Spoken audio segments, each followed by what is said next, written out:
हे काय करताय तुम्ही? अर्थ समजवतोय लग्नाचा। लग्न म्हणजे निरपेक्ष प्रेम, लग्न म्हणजे निस्वार्थ, लग्न म्हणजे स्वतःचं अस्तित्व विसरून एकमेकांचं स्वत्व निर्माण करणं। एक बाई जेव्हा माहेर सोडून स्वतःचं घर सोडून तुमचा हात पकडून तुमच्याकडे येते ना, त्यावेळेस ती विश्वासाने येते। तो विश्वास जपणं म्हणजे लग्न। सुखदुःखात एकमेकांची साथ देणं,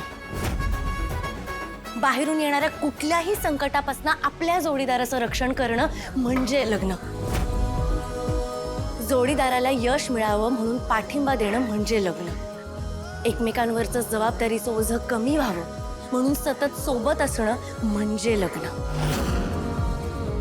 कितीही भांडणं झाली, कितीही मतभेद झाले, कितीही वाद झाले, तरी एकमेकांची साथ न सोडणं म्हणजे लग्न। लग्न म्हणजे फक्त कर्तव्य, जबाबदारी नसते, एक भावनिक अतूट नातं असतं। पण तू तर त्याचा खेळ मांडून ठेवलास। घरच्या लक्ष्मीला गृहलक्ष्मी असं म्हणतात, पण तू तिच्याशीच अवहेलना केलीस, तिचाच अपमान केलास।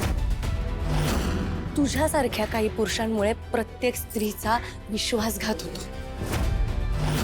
प्रत्येक मुलगी लहानपणापासून आपल्या जोडीदाराची, आपल्या संसाराची स्वप्न बघत असते, पण ज्यावेळेस हे स्वप्न अस्तित्वात येतं ना, त्यावेळेस त्याचं सत्य खूप भयानक असतं हे तुझ्यामुळे त्यांना जाणवतं।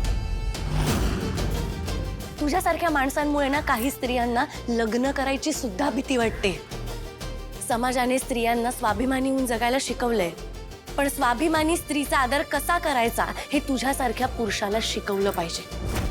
पुरुषार्थावर कलंक आहेस तू। चार चौकात ना तुझी धिंडच काढतो। चल आपण नाही, आज या सगळ्या जणी धडा शिकवतील त्याला।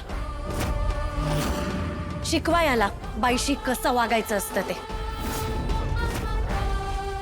बाईला पायाखालची धूळ समजल्यावर तिच्या मनाविरुद्ध, तिच्या शरीरावर, तिच्या मनावर अत्याचार केल्यानंतर काय होतं ना, ह्याचा चांगला धडा शिकवा याला।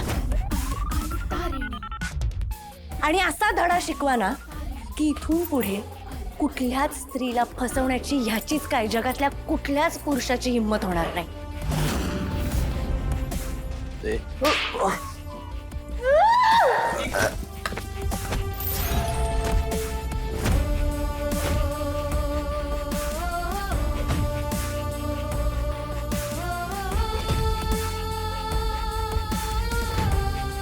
याचा व्हिडिओ व्हायरल व्हायला पाहिजे आणि मगच त्याला पोलिसांच्या ताब्यात द्यायचं। बॉस, महिला दिनाच्या खऱ्या शुभेच्छा। तुला पण खूप खूप शुभेच्छा।